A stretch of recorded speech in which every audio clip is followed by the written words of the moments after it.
We've been focusing our recent messages around the idea of how God can change our lives. And that's led us to a topic called Am I Worth It?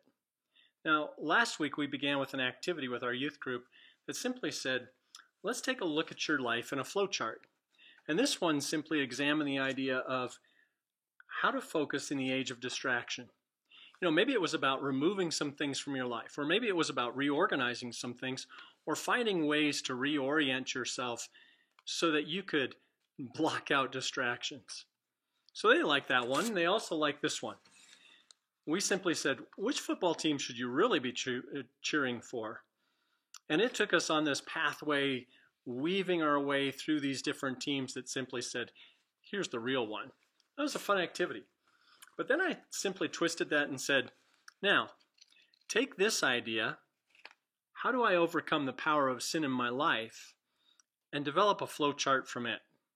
We're going to come back to that, but it's led us to a couple verses that are really important for us this week. Ephesians 2:8-9 reminds us that we've been saved by grace. There's nothing we could have done for ourselves. Matthew 6:25-34 tells us, look, don't be anxious about tomorrow. Father has this, right? He treasures us, and we need to hold on to that thought. Romans 5:8 reminds us that God proves his love for us in this, that while we were yet sinners, Jesus Christ died for us on the cross. And Romans 8:32 points towards, if God is for us, who can be against us? And yet we find ourselves under attack. And the attack is most often revolving around ourselves. It's something as if we're the ones who's pointing towards issues in our lives. Now, we took an idea with our students and simply said this. Which office are you? Are you this office? Or are you this office? And then we added the question, which one does the Bible say that you are?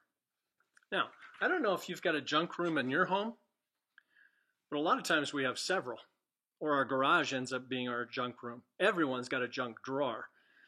But do you also have a place where you receive guests? And if you find that you run across a piece of junk or trash or something like that, would you be more likely to put that in the clean room, or would you place it in the junk room? See, the question is, how do I see myself? So the office exercise was simply this. We asked them to take office furniture and organize an office that they feel represents them. And I was most interested in the trash can that they chose. Would they choose one that was empty? Would they choose one that was organized? Or would they choose one that was overflowing with junk? Now, they didn't know that I was looking at that. And so they took this activity and they simply said, this is what my office looks like. And this one said, here's my furniture, here's my trash can. I got my stuff in order. This one said, here's my office, my trash can's empty. Another one had it to overflowing. This one even drew in the entire office, and of course, my stuff's in order. Now, how we see ourselves is really important because God has a plan for us, and his plan for forgiveness has everything to do with daily living. I mean, after all, if I take that trash and I know I'm a clean office, what do I do if a trashy thought comes my way? Or what about a trashy habit that I've had? Or what about a trashy attitude that I've groomed myself with for some time? See, at the cross, we come to forgiveness. But if I believe that my next sin starts the process all over again, the power of sin keeps me in damage control. It keeps me in guilt and defeat, always asking for more forgiveness. But Christ said that he died once and for all. It is finished. Seeing ourselves as a valuable, clean room allows us to set our minds on the things above. Philippians 4:8-9 commands us to think this way. Whatever is good, whatever is pure, whatever is lovely, think on those things. And it's a command because if we think that way, it changes our lives. And 2 Corinthians 10:5 says, we take every thought captive that attacks the truth. And we want it to point back to what happened to us, whose we are and who we are in Christ. But if we attempt to fix our life in a flowchart, we're going to fail.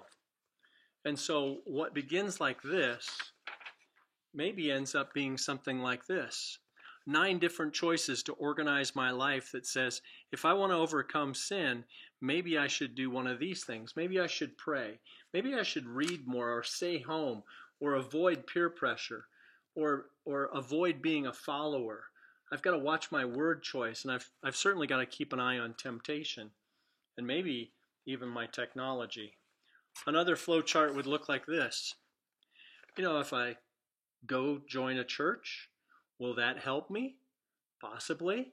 And yes, if it does, maybe that takes me on this way where God can still deliver me from the power of sin.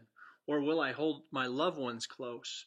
Or will I stress until it consumes me? See, our flow chart is a way that we use to fix ourselves. But God reminds us that if we attempt to fix ourselves, we're going to fail. His plan for forgiveness is about releasing us from the power of sin. And so Romans points towards the idea that I have been freed from the power of sin. I've overcome it. I'm now a slave to righteousness. I serve a different master. And if I serve that master, that one has life. And so I can begin to live not giving into the trashy thought. And I can dismiss the bad habit. And I can build a new attitude, living in the Spirit rather than in the flesh, Galatians 5 talks about. God has an answer for the way that we can live a new life, for changing the way that we live. And it begins with forgiveness. If I believe it, I can live differently, new, changed, forgiven.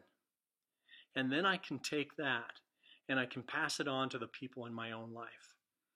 And that begins to unveil a brand new life in me that otherwise I wouldn't have known.